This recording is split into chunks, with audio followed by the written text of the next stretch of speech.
विश्वाला तारून नेणारा म्हणून कल्की नारायणाचा अवतार मानला जातो. या 10व्या आणि अंतिम अवताराला महाअवतार म्हणून संबोधलं जातं. हिंदू धर्मातही कल्की अवतार भगवान विष्णूंचा शेवटचा अवतार मानला जातो. कल्की अवतार कलियुगाच्या शेवटी प्रकट होईल, जेव्हा जगात अराजकता, दुष्टपणा, त्रास वाढेल, धर्म संकटात येईल, तेव्हा भगवान विष्णू अवतार रूपात प्रकट होतील. हा अवतार सत्ययुगाला पुन्हा चालू करण्यासाठी व कलियुगाला संपविण्यासाठी आहे. कल्की हा भविष्यात येणारा अवतार मानला जातो.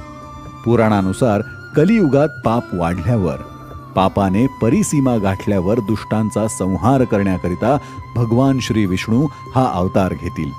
कल्कीचा अवतार म्लेच्छादी दुष्ट शक्तींचा नाश करून धर्म स्थापना करण्यासाठी कलियुगाच्या शेवटी होणार आहे.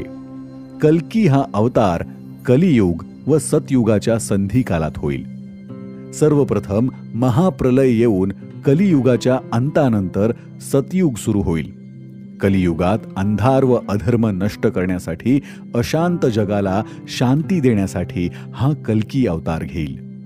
हा अवतार घेतला की कल्की तेजस्वी नंदक तलवारीसह एका देवदत्त नावाच्या शुभ्र घोड्यावर स्वार होऊन कलियुगात अवतरेल, असा उल्लेख ग्रंथांमध्ये आढळतो.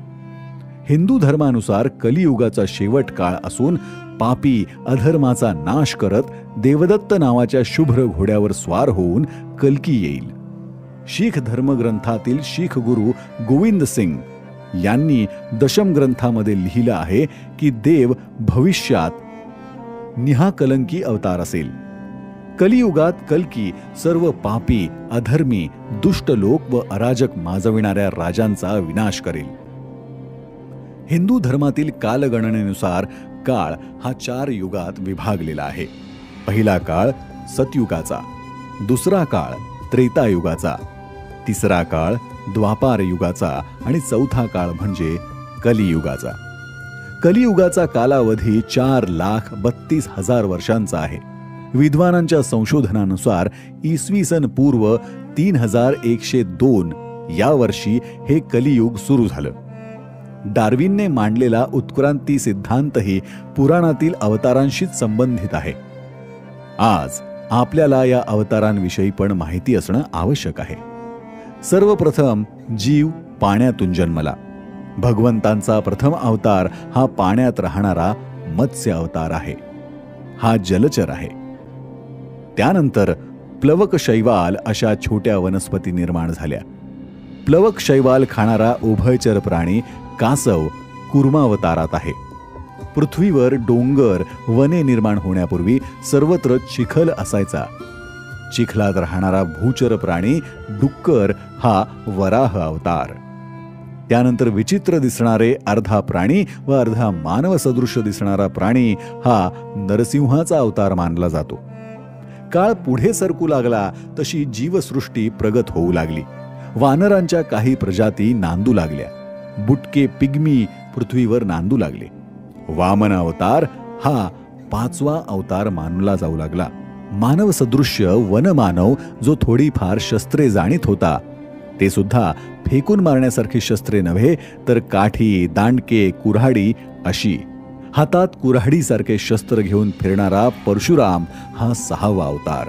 वनमानव अजून पूर्ण मानव रूपात आला नव्हता, पण वस्त्र, वल्कले वापरणारा, शिकार करणारा आदी मानव पृथ्वीवर वावरत होता. दगडधोंडे फेकून युद्ध करत होता. दगडधोंडे फेकून मारणारा, माकडांच्या साहाय्याने युद्ध करणारा, शिकार करणारा, कंदमुळे खाणारा, वल्कले नेसणारा, कोदंडधारी राम हा 7वा अवतार मानला जातो. मानवाने प्रगती केली. आता तो घरात राहू लागला. जमिनीसाठी, मालकी हक्कासाठी युद्ध करू लागला. प्रगत शस्त्रे वापरू लागला. महाभारतातील युद्ध हे पुराणातील पहिलं युद्ध जे जमिनीसाठी झालं. नैसर्गिक धाग्यांपासून म्हणजेच रेशमी विणलेली वस्त्रे वापरणारा, सुदर्शन चक्रासारखे घडी व अस्त्र वापरणारा, चाकाच्या रथात बसून युद्ध करणारा, गायी पाळणारा प्रगत मानव श्रीकृष्ण 8वा अवतार मानला जातो. मानवाने प्रगती केली. राज्यकारभार पाहू लागला. चिंतन करू लागला, पण भौतिकवादी लोक वेद प्रमाणांचा स्वार्थासाठी उपयोग करू लागले. वैदिक सिद्धांतांना न जुमानता पशुयज्ञ करू लागले, तेव्हा हा अनाचार थांबवण्यासाठी प्रगत विचारांचा भगवान बुद्ध हा 9वा अवतार अवतरला. आणि अजून न जन्मलेला, पण ज्या काळात त्याला मान्यता मिळाली त्या काळानुसार प्रगत घोड्यावर स्वार होऊन हातात तलवार घेऊन लढणारा कल्की हा 10वा अवतार मानला जातो, जो कलियुगाच्या शेवटी येईल.